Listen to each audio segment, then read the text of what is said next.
Have you ever wondered why there aren't any native land mammals in New Zealand?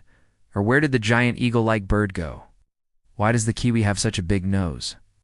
And is the Loch Ness Monster real? If you're watching this video, then the answer to that last question is probably yes.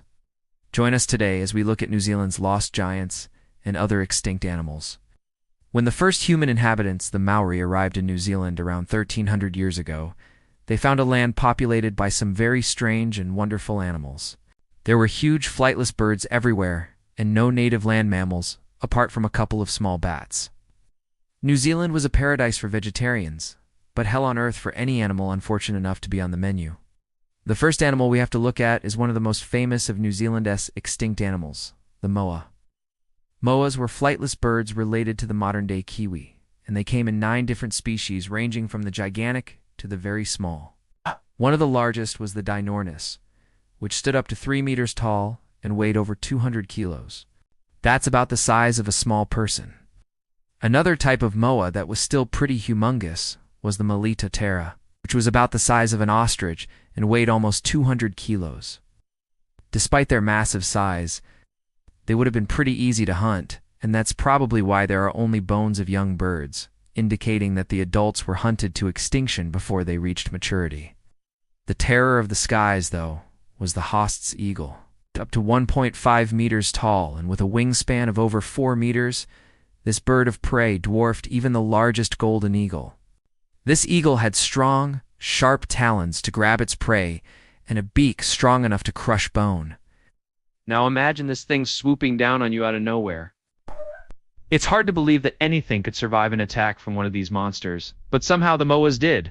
These birds must have been constantly under attack from aerial predators. Luckily for them, the skies weren't the only place they had to worry about. On the ground there was another large predator that hunted them, the Haast's wily. This mammal was about the size of a small bear and had very long, sharp claws. It's believed that it used these to catch and hold on to its prey, while it tore it apart with its teeth. Now just imagine being a small bird trying to escape something that looks like a cross between a wolverine and a possum. It doesn't bear thinking about. Now before we continue with this video, if you're enjoying it so far, please hit the like button. It really helps support us. Thanks. The moas and Haast's eagle weren't the only big birds that lived in New Zealand. There was also the adsubbles. This was a huge flightless bird that resembled an ostrich, lived in both mainland, New Zealand, and on the Chatham Islands. But strangely, it evolved twice, independently from different ancestral species. So it evolved once on the mainland and again on the islands after it flew over from the mainland. It didn't seem to mind flying long distances. Why it gave up flying altogether remains a mystery. But it is believed that there was no need for it to fly, as there were no predators and plenty of food. In fact, there were so few predators that no bird felt the need to evolve nocturnal habits. Hence why the kiwi still roams around during the day. Sadly, the adsbills were hunted to extinction by humans. When the Maori arrived, they prized the adsbill's eggs highly and would collect them for eating. They also used the skins to make cloaks and the feathers for pillows. It wasn't long before every single adsbill was killed. The Chatham Islands subspecies was declared extinct in 1796, and the mainland population followed sometime later. Another bird that was hunted to extinction was the laughing owl. As you can probably guess by its name, this bird wasn't actually very good at being scary.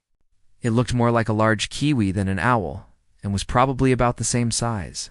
It was white-throated, gray-faced, and brown-hooded, with mottled brown feathers that helped it blend into its surroundings. The Maori considered the bird a tahonga, or treasure, because it was rare and beautiful. They took steps to preserve its species. However, the introduction of cats, dogs, rats, and stoats caused the bird to become very scarce. Today, nobody knows exactly what happened to it. Some say it was hunted to extinction by the Maori, while others believe it died out because of habitat loss, or was perhaps killed off by introduced predators. New Zealand's lost giants didn't end with the birds. The country was once home to a giant mammal called the New Zealand greater short-tailed bat. It's also known as the Pekapikataroa. This beast was about the size of a small dog and had very short, stubby ears.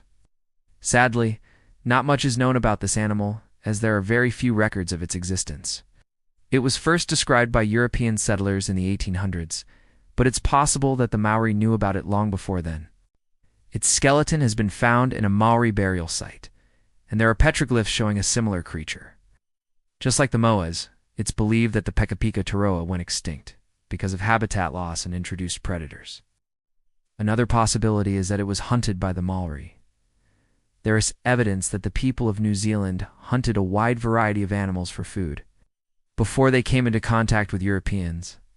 Whales, dolphins, seals, turtles, and even penguins were on the menu, although the short-tailed bat probably was and hunted often.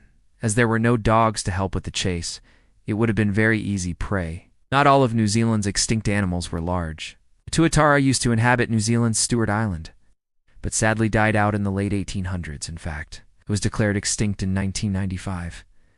This lizard was only 13 centimeters long and was pale green with dark markings. Fossil evidence shows that it was closely related to the tuatara, which still lives today. Back when the tuatara was alive, there were 3 species of skink living in New Zealand. The third was the New Zealand crested gecko. Again, fossils suggest that this gecko is closely related to a modern-day species. It's safe to say that it wasn't related to the New Zealand spotted gecko, as the 2 species share almost identical features, and the fossil is around 2 million years old. Even though this gecko has been around for so long, it hasn't changed much. Scientists say it's a living fossil, although it's worth noting that it's still in danger of going extinct. Its numbers have been declining recently, and it faces threats from stoats, feral cats, and habitat destruction. Despite all these animals becoming extinct, there are still some that still live in New Zealand today. Some of these are the ancestors of the animals we mentioned earlier, like the kiwi and the kakapo. Others, though, are relics from a bygone era that are still around today. Take the roe, for example. This bird was once thought to be a type of kiwi, but is now classified as its own species. It's medium-sized, about 30 centimeters tall, and has a very short beak. It lives in caves and is active at night, feeding on worms, insects, and fruit.